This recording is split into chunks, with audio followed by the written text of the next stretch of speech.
नमस्कार दोस्तों, स्वागत है आपका द पॉलिटिकल टेस्ट में और मैं हूं अजय सिन्हा। एक तरफ बीएसपी सुप्रीमो को कांग्रेस नेता प्रमोद तिवारी ऑफर देते हैं कि वो किसी भी तरह से इंडिया अलायंस में शामिल हो जाएं, यानी बीएसपी जो है वो कांग्रेस से हाथ मिला ले। दूसरी तरफ कांग्रेस की राष्ट्रीय प्रवक्ता सुप्रिया श्रीनेत समेत तमाम प्रवक्ताओं नेता बीएसपी पर आरोप लगाते हैं कि बीएसपी की वजह से बीजेपी जीत गई और कांग्रेस यानी इंडिया अलायंस को नुकसान हुआ। ये दो बातें एक साथ चल रही हैं। इसके पीछे क्या कारण है, इसके पीछे क्या राज राजनीतिक छुपे हुए हैं, ये बिल्कुल क्लियर मैं आज आपको बता दूंगा।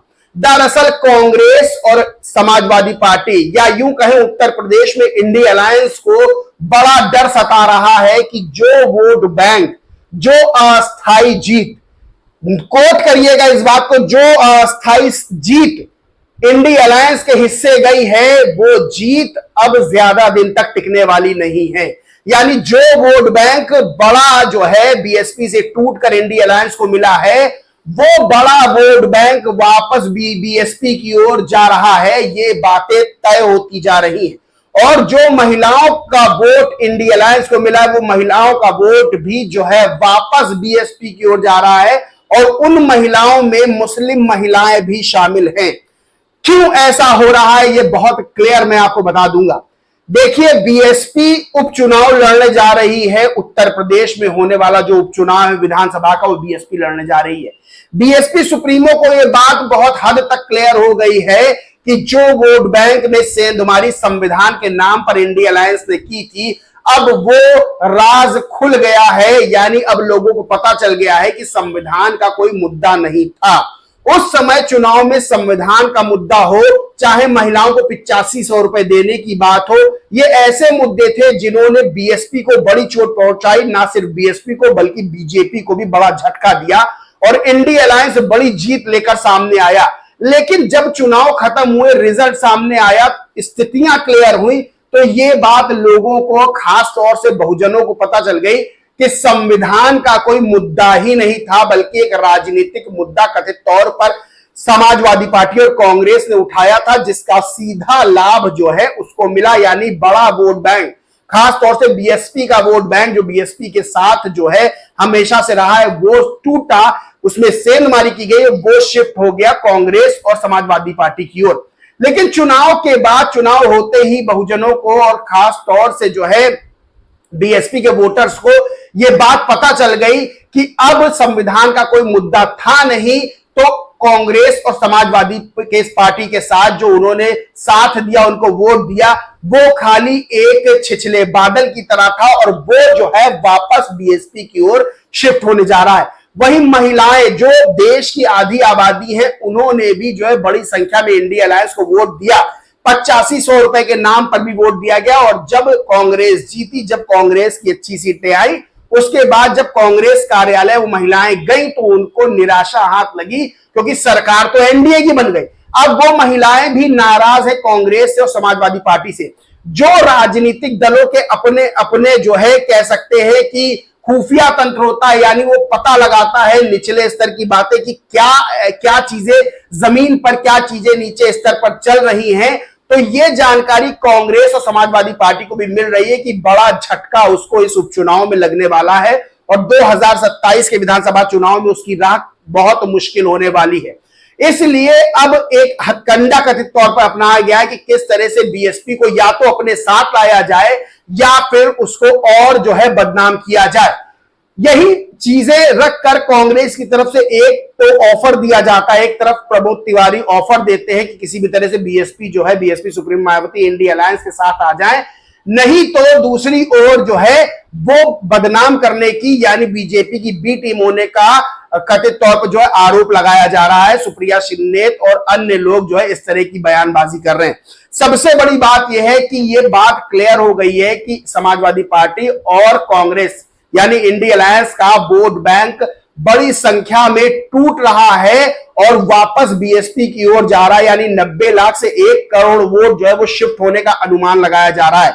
इस समय राजनीति के जानकार और अंदर खाने से जो मुझे खबरें मिल रही वो ये हैं कि बीएसपी सुप्रीमो को यह बात पता चल गई है और बीएसपी सुप्रीमो बड़ी बैठक 23 जून को करने जा रही है, जहां हार की समीक्षा की जाएगी, वहीं उपचुनाव को लेकर भी जो है तैयारियों को लेकर चर्चा की जाएगी और पूरी तरह से वापसी को लेकर एक जो है वो बनाया जाएगा, एक फैसला लिया जाएगा किस तरह से जो है बीएसपी की वापसी हो। सबसे बड़ी बात यह है, ये इससे पता चलता है कि बीएसपी उपचुनाव नहीं लड़ती थी, लेकिन अब बीएसपी सुप्रीमो मायावती ने फैसला किया है कि वो चुनाव लड़ेंगी।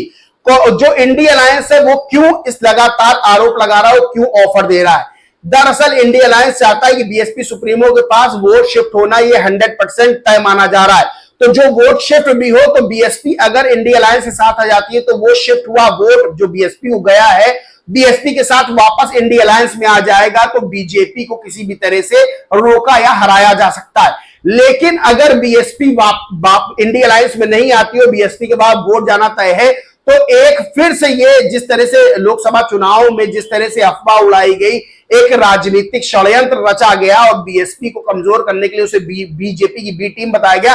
फिर से एक आरोप लगाना शुरू कर दिया गया है कि जो वोट शिफ्ट हो रहा है वो किसी भी तरह से बीएसपी में शिफ्ट ना हो। लेकिन ये बहुत क्लियर हो गया है और राजनीतिक जानकारों का भी ये मानना है कि अब किसी भी तरह से कोई भी हथकंडा इंडिया अलायंस का वो काम नहीं आएगा, कोई भी षड्यंत्र बीएसपी के खिलाफ अब जो है इंडिया अलायंस का काम नहीं कर रहा है। यानी वो वोट शिफ्ट होना, बीएसपी की ओर वापस आना पूरी तरह से 100% तय माना जा रहा है कि वो बीएसपी की ओर जाएगा ही जाएगा।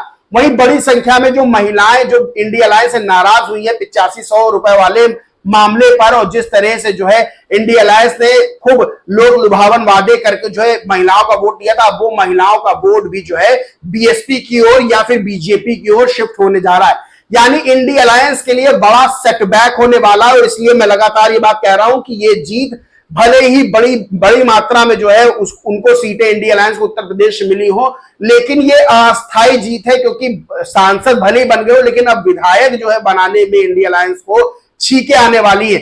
वही अंदर खाने ये भी बात पता चली है कि समाजवादी पार्टी और कांग्रेस में भी कहीं ना कहीं सीटों को लेकर उपचुनाव की जो है मनमुटाव देखा जा रहा है, क्योंकि समाजवादी पार्टी जो है वो कांग्रेस को सीट उपचुनाव में नहीं देना चाहती है, कथित तौर पर यह बात सामने आ रही है। लेकिन कांग्रेस चाहती कि वो उपचुनाव भी लड़े, यानी अभी उसको लोकसभा में ठीक ठाक सीटें मिल गई हैं, रिवाइव करिए उत्तर प्रदेश में, यानी बीएसपी के वोट बैंक पर, वो बीएसपी के वोट बैंक को खींच कर जो है कांग्रेस उस वोट बैंक पर खड़ी हुई है।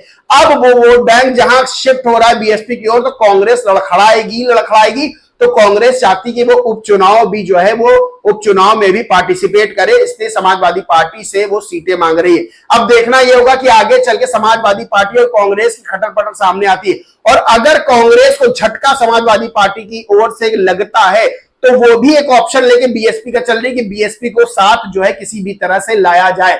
और एक तरह से दूसरी तरफ जो है वो सुप्रिया श्रीनेत तो अन्य नेताओं के द्वारा जो है वो बीएसपी पर एक दबाव की राजनीति की जा रही है कि इन पर दबाव जो है बनाए रखा जाए और इनको जो है बीजेपी की बी टीम बनाए रखा जाए, इसलिए दबाव में आकर किसी भी तरह से बीएसपी को साथ में लाया जा सके।